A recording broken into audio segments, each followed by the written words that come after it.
Welcome to reading the New Testament in original Greek. We're reading in this session Matthew chapter 2, verse 14. Ο δε εγερθείς παρέλαβεν το παιδίον και τη μητέρα αυτού νυχτός και ανεχώρησεν εις Αίγυπτον. Then Joseph got up, took the child and his mother by night, and went to Egypt. We have it from the beginning, demonstrative pronouns, personal pronoun, ο. It's a masculine, right? Matthew is not giving the specific who the person is because it's a repeating contextual elation.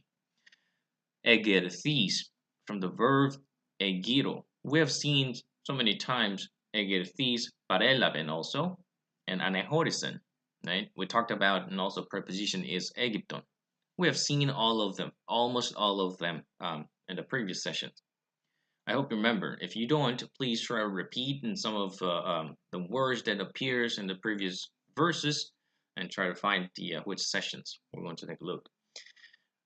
And what we have not seen is niktos in a genitive form. Okay, then we'll talk about that in the following.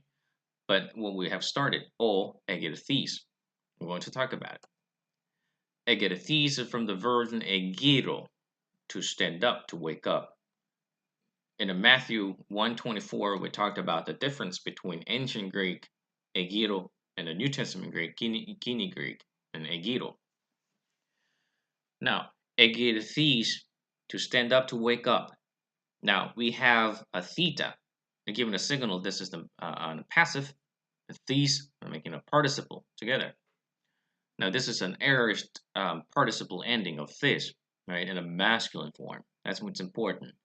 Now, who's the subject of egerthis? As a demonstrative personal pronoun from the o. Now, we know that who's talking about as a Joseph. So Joseph, after Joseph stood up in an aorist, or woke up, right? After comes from, this is a participle, circumstantial participle. Then you can translate after, or even though, as he woke up, right? When he woke up. It's grammatically all correct. You have to define it within the context. So you could say when he woke up, but does it match the following? So it's after he woke up, or as he woke up will be the proper translations in this context. Parelaven, we have lav. We talked about this one a few times already. Lav is the key signal and a key syllable, so you can recognize this word as from lamban. Lav or leave. Try to repeat yourself from the verbal changes that I have written down here. Limsome, elavon, ilifa, ilime, eliftin, or elimftin. There's a difference if you speak out loud and if you simply, without pronouncing it, and try to remind yourself in your head. There's a big difference. So try to repeat out loud whenever you see this one. Parelaven. We know this is the aorist third person singular with the ending en. A, as, en. Right? The third person singular. So taking the same subject. O. So Joseph.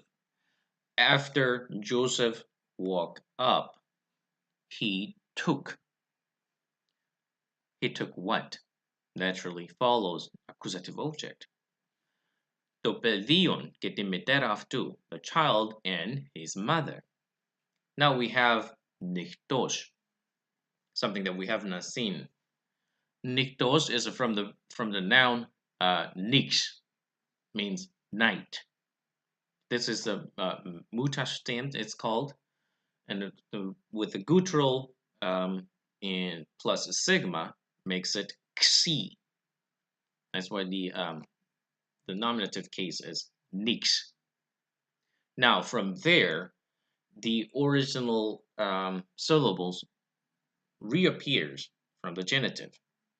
What's important there is taking third declension.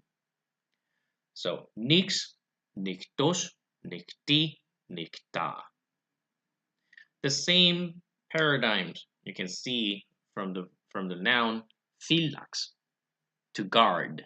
Phylax, phylactos, phylacti, phylaxa, right? Phylacta, I'm sorry. Niktos, so since in the genitive forms, what's important here? Excuse me. This is taking third declension. Now in a genitive, the genitive has the grammatical functions of giving temporal meaning. It's called genitivus temporis, meaning not simply night or of night. It means at night. And as we have seen in English translations, by night, right? At night. Now, again, genitive also has other functions as well. And you have to define this, which functions of genitive is taking in sentence. For example, there's a comparative, right? Comparativus, genitivus comparativus, meaning in a comparisons, it's more than that, and that with a more, with a genitive, you kind of making a comparisons sentence. But anyway, we're going to talk about that when we face this grammars later. But what's important here? Genitive temporis, but also dative temporis. And a dative also has the same function. But we don't have your dative now. But try to remember genitive temporis, dative temporis. Genitive, dative, and a temporis in a temporal sense has both same functions. Now, niktos at night. And it continues. Okay? Anahorisen. Anahoreo. We talked about this one before. Anahoreo means what, it's in the sense of to return, but in this case, what the is Egypton. If you say return to Egypt, was he from Egypt? No, so it doesn't. It's transcribed meaning. The original meaning is to withdraw, to give the space. Anahorisen, anahoreo, to give the space to withdraw. So Joseph withdraw to Egypt. We have anehorisen, so augmentation epsilon, and also with a sigma and the ending, n. Again, aorist ending, a, as, n, third person singular, right? So Joseph withdraw to Egypt. Okay, this is today's session.